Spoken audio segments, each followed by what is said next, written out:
বাংলাদেশের কৃষক ভাইদেরকে আমি একটা ধানের জমি দেখাইতেছি।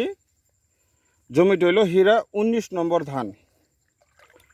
এই যে এইটা হলো জমির সাইডের অংশ। এখানে এই যে দেখেন, এই দুইটার মধ্যে গ্যাপ হইলো 6 ইঞ্চি, আর এটার মধ্যে গ্যাপ হইলো 12 ইঞ্চি। এই যে এটার মধ্যে গ্যাপ হইলো 6 ইঞ্চি, এটার মধ্যে গ্যাপ হইলো 12 ইঞ্চি। আমার হাতে মোবাইল এবং মাথায় ছাতি আছে, তো আমি ধানের গুছাগুলি গইনা আমি আপনাদেরকে সরাসরি দেখাইতে পারতেছি না। তো আমি নিজে গুনছি এবং অন্য কৃষকদেরকে দিয়েও আমি ধানের গুছাগুলি গনাইছি। এক একটা ধানের গুছার মধ্যে ধান হয়েছে, এক একটা গুছার মধ্যে এক একটা গুছায় যে ধানের চারার মধ্যে ধান হয়েছে 50টা, 55টা, 57টা, 60টা এরকম ধানের এক একটা গুছার মধ্যে ধানের শীষ আছে, ধানের ছড়া আছে। এক একটা গোছার মধ্যে 50টা, 55টা কইরা।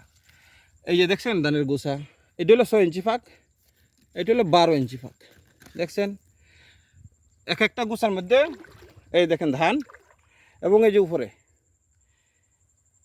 এই যে 6 ইঞ্চি ফাঁক, এই 6 ইঞ্চি ফাঁকের উপরে কেমন হয়েছে এই যেমন। আর এটা হলো 12 ইঞ্চি ফাঁক, এটা হলো 12 ইঞ্চি ফাঁক। 12 ইঞ্চি ধান কেমন হয়েছে যেমন। আচ্ছা, আবার দেখাই। এই যে ধান দেখেন 6 ইঞ্চি ফাঁক, এই যে এই দুইটা গুছার মধ্যে ফাঁক আছে 6 ইঞ্চি, আর উপরে কেমন ধান হয়েছে এমন। এই দুইটা গুছার মধ্যে ফাঁক হইলো 12 ইঞ্চি।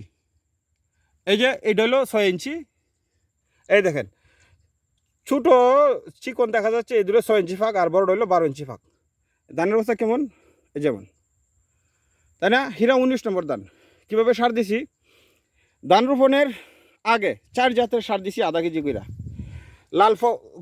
লাল ফটাস সার আধা কেজি, জিপসাম সার আধা কেজি, টিএসপি সার আধা কেজি, এবং ইউরিয়া সার আধা কেজি ধান রোপণের আগে দিয়ে দিছি। পরে ধান রোপণ করলাম। তারপর ধান রোপণের 15 দিন পরে প্রতি 1 শতাংশ জমিতে 1 কেজি ইউরিয়া সার দিছি। দেওয়া জমিতে 3-4 দিন পর হাল চাষের মই নিয়ে জমিতে মই টেনে দিছি। পরে ধান ক্ষেতের বয়স যখন 30 দিন হয়ে গেল, তখন 1 শতাংশ জমিতে 1 কেজি কালো ড্যাপ সার দিছি এবং আধা কেজি লাল ফটাস সার দিছি। দিয়া জমিতে উইটার মেরা দিছি, দিয়া আগাছা পরিষ্কার করেছি। এরপর জমিতে আর কোনো সার দিছি না। জমিতে কোনো কীটনাশকও মারি নাই, কোনো ভিটামিনও মারি নাই, শুধু সারের উপরে হয়ে গেছে। এই যে এটা 6 ইঞ্চি ফাঁক, এটা হলো 12 ইঞ্চি ফাঁক। কী পরিমাণ ধান আছে এই যে দেখেন। এখন আপনারা বলেন যে জমিতে ধানের কুশি হয় 7টা 8টা, তো এখানে দেখেন, এখানে এক একটা গোছার মধ্যে কুশি আছে 50টা, 55টা, 47টা, 48টা, 50, 55, 60 এরকম এক একটা ধানের গোছার মধ্যে ধানের কুশি না, ধান হয়ে গেছে। এক একটা চারার মধ্যে ধান হয়ে গেছে। যে চারাগুলিতে ধান হয়েছে একটা চারাও এখনো বাদ নাই, সবগুলা কুশিতে ধান আছে।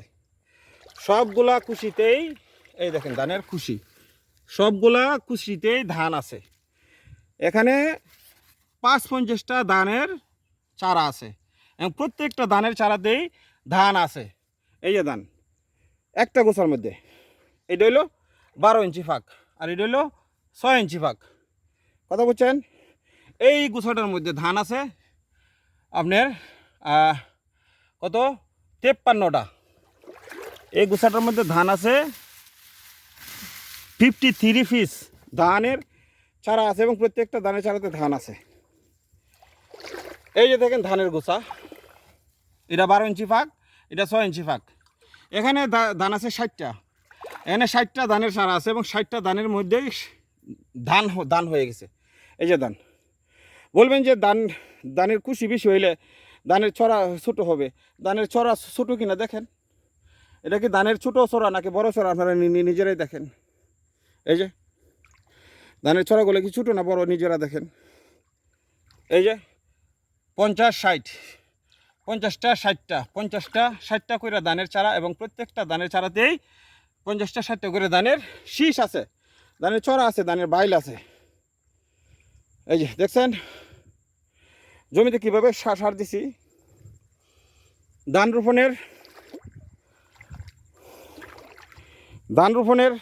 আগে প্রতি 1 শতাংশ জমিতে সার দিছি। ইউরিয়া সার আধা কেজি, লাল ফটাস সার আধা কেজি, সরি ইউরিয়া সার আধা কেজি, লাল পটাশ সার আধা কেজি, জিপসাম সার আধা কেজি, টিএসপি সার আধা কেজি দিয়ে ধান রোপণ করলাম। ধান রোপণের 15 দিন পরে প্রতি 1 শতাংশ জমিতে 1 কেজি ইউরিয়া সার দিছি, দিয়ে জমিতে হাল চাষের মুইনা জমিতে মই টেনা দিছি। ধান রোপণের 30 দিন পর প্রতি 1 শতাংশ জমিতে 1 কেজি কালো ড্যাপ সার দিছি এবং আধা কেজি লাল পটাশ সার দিছি, যে জমিতে উইটার মেরে আগাছা পয়সা করে দিয়েছি। পরে এই জমিতে আর কোনো সার দেওয়া হয় নাই, জমিতে কোনো ভিটামিন স্প্রে করি নাই, কোনো কীটনাশক স্প্রে করি নাই।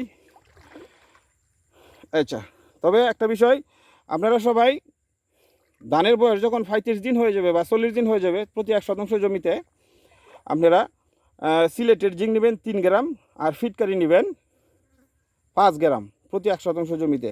এগুলা পানির মধ্যে গুলায়া আপনারা 1 শতাংশ জমিতে স্প্রে করে দেবেন। 5 গ্রাম ফিটকারি এবং 3 গ্রাম সিলেটের জিঙ্ক একসাথে মিশায়া ফিটকারিগুলারে 5 গ্রাম ফিটকারি আপনি এই, আমি যদি 1 একর জমির কথা বলেন, আধা কেজি ফিটকারি নেবেন আর আপনার এই যে এই 300 গ্রাম সিলেটেড জিঙ্ক নেবেন, নিয়ে ফিটকারি আধা কেজি ফিটকারি পানির মধ্যে আপনারা পানির মধ্যে শিলপাটার মধ্যে হোয়াইট পাউডার বানাবেন। পাউডার বানানোর পরে আপনারা এইটা পানিতে গুলাইবেন। তারপর 300 গ্রাম সিলেটের জিঙ্ক দেবেন, 300 গ্রাম সিলেটের জিঙ্ক এবং আধা কেজি ফিটকারি একসাথে মিলায়া আপনারা 100 শতাংশ জমিতে স্প্রে করে দেবেন। 10 ট্যাঙ্কি পানির মধ্যে 10 ট্যাঙ্কি পানির ভিতরে দিয়ে আপনারা এটা স্প্রে করে দেবেন, জমিতে ব্লাস্ট হবে না।